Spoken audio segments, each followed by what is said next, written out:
Hello, my name is Emily and this is Julie. We're Discovery Assistants at Aurora Public Library, and we're here today to talk to you about the Evergreen program and the nominees for this year's award.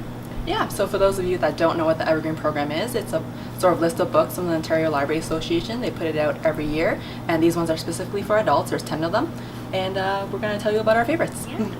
So one of my favorites is Carol Off's All We Leave Behind. So this is a nonfiction book. It's an account of the journalist Carol Off's trip to Afghanistan. She made a documentary about 10, 12 years ago about the fallout from 9/11 and the wars between the US forces and local warlords.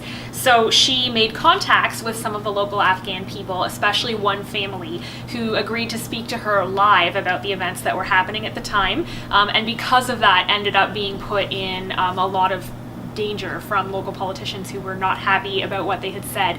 And so Carol Off had to confront that it was in some way her responsibility that the family was in danger, and she had to decide whether or not she was going to break with the journalist tradition of remaining objective and detached from your subject, and or whether she was going to reach out and try to help the family. And this book for me just really helped me to confront a lot of my own biases about people in the Middle East and the war that was going on, and that, you know, the conflict that still is happening there.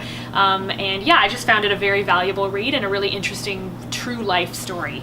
So my recommendation, less serious note, is Gone to Pot by Jennifer Craig. It talks about an elderly lady who, after she loses her job, is sort of forced into growing marijuana for a living. So it sort of talks about the seriousness of how we treat our elders, how she was sort of discriminated against when she was looking for jobs, as well as it's hilarious as well.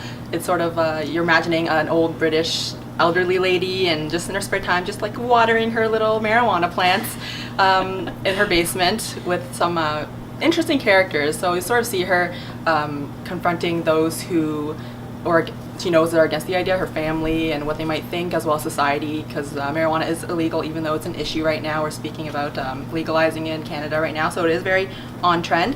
And yeah, and also it talks about lots of issues that we try to shy away from, like sexuality in women, especially of elderly status, I guess. That seems to be, it does a lot in a small book, so Gone to Pot. That is a lot in a small book. Yeah. It's not that big. Another one of my favorites that I read, this is actually the first one that I read when I was getting ready for the Evergreen Awards. So this is American War by Omar El-Akkad. It's actually a debut novel, but it's received a lot of good press, and it really deserves it. It's a dystopian book with a difference. And the book talks about an American society in the very the relatively near future, where the effects of global warming and the Second Civil War are being felt across the nation.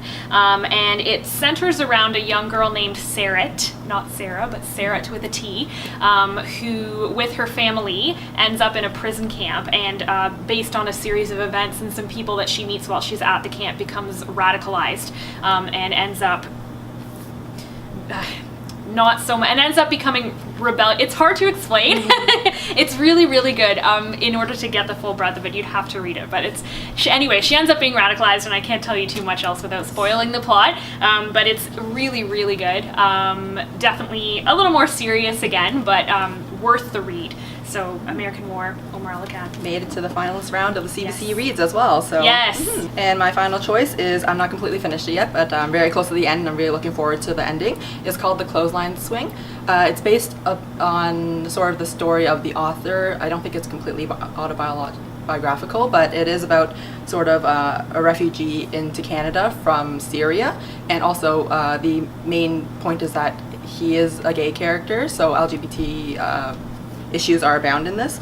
So basically, other than the beautiful cover that drew me to it, was the writing. The writing is very unique in that it goes from very different point of views, and also it has a sort of element of magical realism to it. So like in the book Thief, Death is a character, like a physical character. You see him talking to him, as well as different ghosts of the past. It's sort of it's almost like short stories, but they are all bound together based around the author's life, and you sort of learn about his journey and all of the sort of hardships he goes through being a gay man in a very anti-gay society. He goes from Syria to Egypt, and then a little bit to, I think, Beirut, back to Syria, and then eventually to Canada and Vancouver. And this is his story, basically, about himself telling his partner a story every night in order to sort of stray him away from death.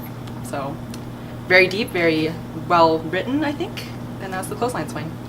So if you're interested in reading any of the Evergreen Awards, we would highly, award nominees, we would highly encourage you to do that. All 10 of the books are available currently in the library living room, just when you walk into the library. As well, we're hosting an online summer book club to discuss some of the reads, and we have some questions that we're going to be discussing. There is a link to the book club from the homepage, aurorapl.ca. There's also bookmarks and posters to direct you how to get to that as well. So if you're on Goodreads, if you're not, sign up. It's really fun. It's like social media for book lovers.